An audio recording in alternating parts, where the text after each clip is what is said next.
बिस्मिल्लाहिर्रहमानिर्रहीम। अस्सलाम वालेकुम फ्रेंड्स, क्या हाल चाल है। मैं हूं कैसर नदीम और आप देख रहे हैं मेरा YouTube channel smart Korean. Friends, एक नई खुशखबरी के साथ आप लोगों की खिदमत में हाजिर हूं। मेक श्योर अगर आप लोग चैनल पर न्यू हैं, चैनल को सब्सक्राइब कर लें, साथ बेल आइकन को लाजमी प्रेस कर लें ताकि आने वाली हर वीडियो की नोटिफिकेशन टाइम टू टाइम आपकी नोटिफिकेशन पर शो होती रहे। फ्रेंड्स, गुड न्यूज कुछ इस तरह से है, आप लोगों ने थंबनेल देख लिया। 2021 में ईपीएस टॉपिक के लिए कुरानदाजी होने जा रही है। कब होने जा रही है मैं आप लोगों को तफसीला सारी बता देता हूँ। सो फ्रेंड्स, इस इश्तिहार का लुबे लुबाब सीन कुछ इस तरह से है कि ये जो इश्तिहार है ये रियल है। एक बाखबर जराये से मुझे ये इश्तिहार मिला है, इसमें कोई चीज फेक नहीं है। बहुत सारे लोग कह रहे होंगे कि ये फेक न्यूज है। नहीं, ये फेक न्यूज नहीं है। इंशाल्लाह ताला कुछ दिनों में राउंड अबाउट 1 वीक के अंदर आप लोगों को ये चीज ओआईसी की वेबसाइट पर मिल जाएगी। ओवरसीज एम्प्लॉयमेंट कॉर्पोरेशन जनूबी कोरिया के तावन से एक रजिस्ट्रेशन करवाती है जिसमें डिफरेंट कैंडिडेट्स की रजिस्ट्रेशन होती है। कुरानदाजी के थ्रू उनको सिलेक्ट किया जाता है। देन उनका लैंग्वेज का टेस्ट होता है। उस लैंग्वेज टेस्ट को जो बंदा पास कर जाता है वो बंदा फिर आगे स्किल टेस्ट देता है। जो बंदा स्किल टेस्ट पास कर जाता है उसका एक जॉब रोस्टर बना दिया जाता है जो कोरिया एचआरडी को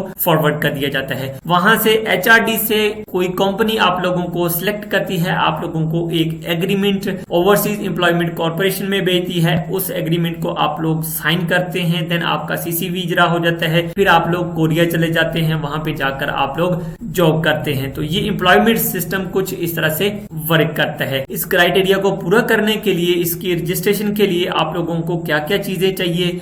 आप लोगों का पासपोर्ट वैलिड होना चाहिए, आप लोगों का असल आईडी कार्ड होना चाहिए। अगर आप लोगों के पास कोई डिप्लोमा है तो वो भी मैं आप लोगों को बता देता हूं। सबसे पहली चीज तो ये है कि कोरिया ने 2021 में 2488 बंदों का कोटा मुख्तस किया है जो उन्होंने 2021 में लेकर जाने हैं। ख्वाहिशमंद अहल उम्मीदवारान की प्री रजिस्ट्रेशन 31 मई से 7 जून के दरमियान होगी। ये चीज आप नोट कर लें। ओआईसी की वेबसाइट पर आप लोगों को इस चीज के बारे में अपडेट ऑनलाइन मिल जाएगी। अहलियत और दीगर शराइत के लिए आप लोग ओआईसी की वेबसाइट www.oic.gov.pk को विजिट कर सकते हैं। ये फेक नहीं है न्यूज, ये बिल्कुल जेन्युइन न्यूज है। अच्छा, इसमें जो चीजें उन्होंने रिक्वायर्ड की हैं वो मैं आप लोगों को बता देता हूं। इस बार थोड़ा सा सीन उन्होंने कुछ चेंज किया है। गुज़श्ता 5 सालों के दौरान जो बंदे एक्सपायर हो गए थे, जिन्होंने लैंग्वेज का टेस्ट दिया था, उनका वीजा नहीं आया था, वो एक्सपायर हो गए थे, उन लोगों को प्रेफर किया जाएगा। नंबर 1 चीज, जिन लोगों के पास कोरियन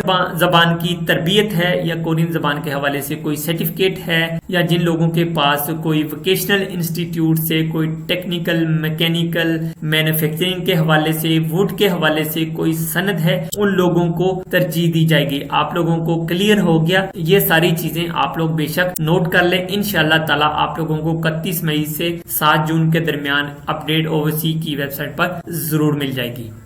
सो फ्रेंड्स, इस तरह से आप लोग भी ईपीएस टॉपिक के थ्रू कोरिया जा सकते हैं, एक अच्छा ज़र मुबादला कमा सकते हैं। राउंड अबाउट 2 से 2.5 लाख पाकिस्तानी कमा सकते हैं। अपनी फैमिली को, अपनी बहन भाइयों को सपोर्ट कर सकते हैं और अपने फ्यूचर को सिक्योर कर सकते हैं। उम्मीद है आज की वीडियो आप लोगों को जरूर पसंद आएगी। वीडियो अच्छी लगे लाइक जरूर करिएगा, दोस्तों के साथ ज़्यादा से ज़्यादा शेयर करिएगा। मिलते हैं नेक्स्ट किसी और अच्छी वीडियो के साथ। अब तक के लिए फिर अल्लाह हाफिज।